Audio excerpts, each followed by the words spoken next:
ধানের শীষকে বিপুল ভোটে জয়লাভ করে আমরা একজন নারী হিসাবে শক্তিশালী করবো এবং আমাদের আমাদেরকে একটা জিনিস মনে রাখতে হবে, সবাইকে ঐক্যবদ্ধভাবে এখানে কোন প্রকার দ্বিধাদ্বন্দ্ব না রেখে আমরা সবাই ঐক্যবদ্ধভাবে আমাদের কাজ করতে হবে। আজকে মনে করেন ধানের শীষ যদি বিজয় হয়, আপনার আমার অস্তিত্ব কি থাকবে? ধানের শীষ কিছু হবে না, এরপর বলি কিছু অ্যাক্সিডেন্ট বলে আমার আপনার অস্তিত্ব কিন্তু ভিড় হয়ে যাবে। আমরা সবাইকে বলি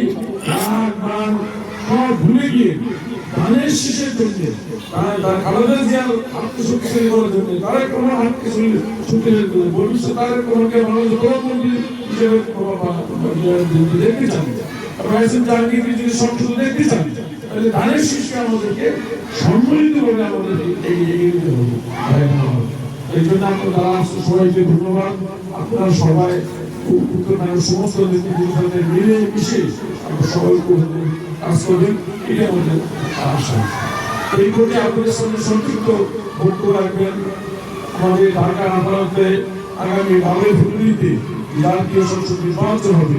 এই নির্বাচনে ধানের শীষের প্রতীক যার হাতে বুঝে দিয়েছেন আমাদের সংগ্রামী নেতা, আমাদের ঢাকা আদালত হরিণের জনদরদী আমার আপনাদের কর্মী বান্ধব নেতা এস এম জাহাঙ্গীর আপনাদের সঙ্গে সন্তুষ্ট করে